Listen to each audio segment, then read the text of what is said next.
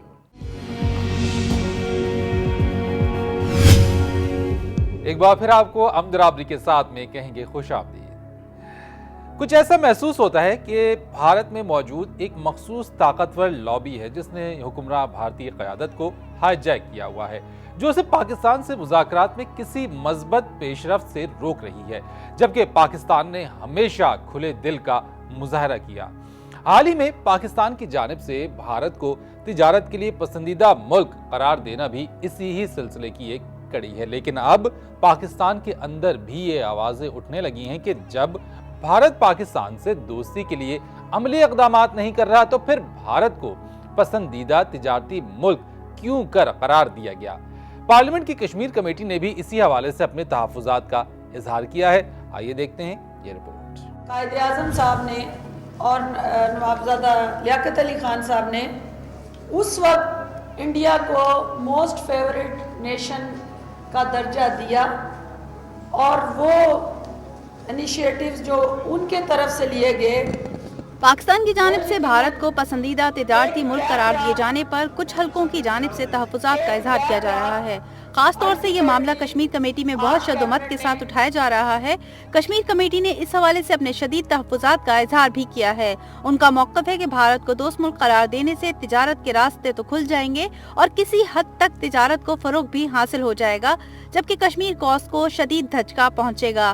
ایک مضبوط رائے یہ بھی پائی جاتی ہے کہ پاکستان نے دوستی اور امن کی خاطر بہت زیادہ اقدامات کر دیے ہیں، جن میں ایک قدم بھارت کو پسندیدہ تجارتی ملک قرار دینا بھی ہے. لیکن اس کے برعکس بھارت نے کچھ بھی نہیں کیا. کشمیر کمیٹی نے اس حوالے سے وزیر تجارت سے بھی پوچھنا چاہا کہ وہ ان نکات کی وضاحت کریں کہ جس بنیاد پر بھارت کو پسندیدہ ملک قرار دیا گیا ہے. اس حوالے سے کشمیر کمیٹی کا اجلاس 10 جنوری کو ہو رہا ہے، جس میں وزیر تجارت کو کمیٹی کو تفصیلی بریفنگ دینے کے لیے طلب کیا گیا ہے. بھارت کو تجارت کے حوالے سے پسندیدہ ملک قرار دینے پر پارلیمنٹ کی کشمیر کمیٹی کو کیا تحفظات ہیں، یہ معلوم ہم کرتے ہیں کشمیر کمیٹی کے چیئرمین مولانا فضل الرحمان صاحب سے. فضل الرحمان صاحب، یہ فرمائیے گا سب سے پہلے کہ ہم بھارت سے اچھی دوستی چاہتے ہیں، اسی لیے بھارت کو تجارت کے لیے پسندیدہ ملک قرار دیا گیا ہے. کشمیر کمیٹی کو اس حوالے سے تحفظات آخر ہیں کیا؟ اس سلسلے میں کشمیر کمیٹی کا ایک اجلاس ہو چکا ہے اور جس میں ہم نے وزارت خارجہ سے کچھ بریفنگ لی ہے. اس کا اگلا اجلاس 13 تاریخ کو ہو رہا ہے جنوری کو، اور اس میں وزارت تجارت آئے گی، اور اس میں مخدوم امین فہیم صاحب نے یہ خواہش ظاہر کی تھی کہ میں خود کمیٹی کو بریف کرنا چاہتا ہوں، تو وہ خود تشریف لائیں گے اور اس کے بارے میں بریفنگ دیں گے کمیٹی کو۔ ظاہر ہے کہ مکمل بریفنگ حاصل کرنے کے بعد ہی کمیٹی جو ہے اس حوالے سے کسی نتیجے پہ پہنچے گی۔ اچھا مولانا صاحب، بھارت کو پسندیدہ ملک قرار دیے جانے سے کشمیر کوز پر کیا منفی اثرات آپ دیکھتے ہیں؟ اسی چیز کو ہم نے تلاش کرنا ہے، کیونکہ بہرحال 60 سال سے زیادہ عرصے پر محیط کشمیریوں کی اپنے حق خود ارادیت کے لیے قربانیاں، وہ اسے کسی قیمت پر نظر انداز نہیں کیا جا سکتا، کیونکہ ہمیں کوئی انڈیا کو ناپسندیدہ قوم قرار دینے کا کوئی شوق نہیں ہے۔ اچھا ایک بات اور کہ پچھلے دنوں کچھ مذہبی جماعتوں کی جانب سے یہ بھی کہا جا رہا تھا کہ بھارت کو پسندیدہ تجارتی ملک قرار دینا شہیدوں کے خون کا سودا کرنے کے مترادف ہے، آپ اس سے متفق ہیں؟ جی ظاہر ہے جی کہ یہ اس کا سیاسی پہلو ہے، اور میں نے پہلے ہی آپ سے عرض کیا کہ 60 سال کے عرصے سے زیادہ پر محیط ان کی قربانیاں، ان کا اپنا ایک وزن ہے، اسے نظر انداز نہیں کیا جا سکتا۔ لیکن اب یہ دیکھنا ہے کہ خارجہ پالیسی جو ہے وہ ہمیشہ کے لیے ملکی مفادات کے تابع رہتی ہے، اس میں پاکستان کے مفادات کو بھی دیکھنا ہے، بین الاقوامی قوانین اور ضابطوں کو بھی دیکھنا ہے کہ پاکستان اس کے لیے کس حد تک پابند ہے، اور یہ کہ کشمیر کے مسئلے پر اس کے کیا اثرات پڑتے ہیں، یہ سارے پہلو جو ہیں وہ ہمارے سامنے ہوں گے، اور اسی دائرے کے اندر ہم نے اس صورتحال پہ غور کرنا ہوگا۔ اچھا مولانا صاحب، بھارت سے تعلقات اچھے ہوں اس کی بات تو آپ بھی کرتے ہیں، آپ کے خیال میں بھارت سے اچھے تعلقات کس طرح اور کس سطح پر قائم کیے جانے چاہیے اور رکاوٹیں کیا ہیں اس میں؟ دیکھیے پاک بھارت تعلقات میں ظاہر ہے کور ایشو تو بہرحال کشمیر کا ہے، اور بڑا تنازع تو اسی کا ہے، باقی تمام تنازعات اس ایشو کے گرد گھومتے ہیں، اور اسی بنیاد پر پاکستان کا جو اصولی موقف ہے وہ یہی ہے کہ تمام تنازعات بشمول مسئلہ کشمیر کے وہ مذاکرات کے ذریعے حل کیے جائیں، چنانچہ جامع مذاکرات کا عمل جو ہے وہ ایک عرصے سے جاری ہے، اور تمام شعبوں میں ہم ایک دوسرے کے ساتھ تعاون کے لیے بات چیت کر رہے ہیں۔ چنانچہ ہم یہی چاہتے ہیں کہ مذاکرات کے ذریعے ہم آپس کے تنازعات کو طے کریں، لیکن دونوں ملکوں کو بہرحال اس حوالے سے سنجیدگی کا مظاہرہ کرنا ہوگا۔ جتنا اس معاملے میں دونوں ملک تاخیر کریں گے، شاید یہ کسی بھی ملک کے مفاد میں نہیں جائے گا۔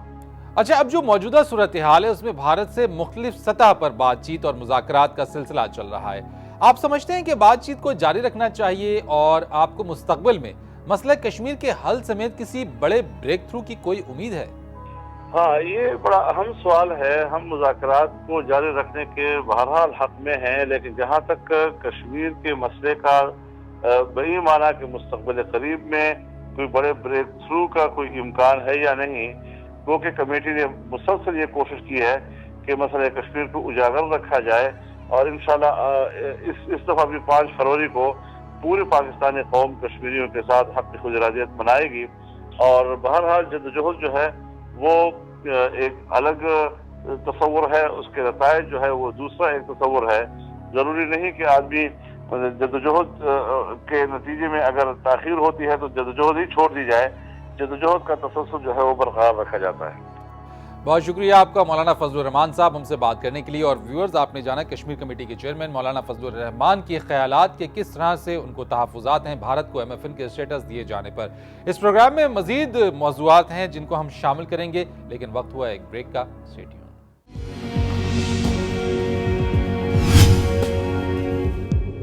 ایک بار پھر آپ کو پروگرام میں کہیں گے خوش آمدید۔ بھارت پاکستان سے مذاکرات اور بات چیت تو کر رہا ہے، اعتماد بڑھانے کی باتیں بھی ہو رہی ہیں، لیکن دوسری جانب وہ اپنے پڑوسی ممالک پاکستان اور افغانستان کے علاوہ ایران میں اپنے قائم خفیہ نیٹ ورک کو بھی زیادہ سے زیادہ فعال بنانے کی کوششوں میں مصروف ہے۔ افغانستان میں قائم بھارتی سفارت خانوں کے ذریعے جاسوسی کے معاملے پر تو پاکستان نے پہلے بھی اپنے تحفظات کا اظہار کیا ہے۔ اب یہ اطلاعات بھی سامنے آئی ہیں کہ بھارت نے 2012 میں پاکستان میں حالات کو خراب کرنے اور جاسوسی کے نیٹ ورک کو مزید مؤثر بنانے کے لیے اسلام آباد، کابل اور تہران میں اپنے سفارت خانوں کو خصوصی ٹاسک دیا ہے۔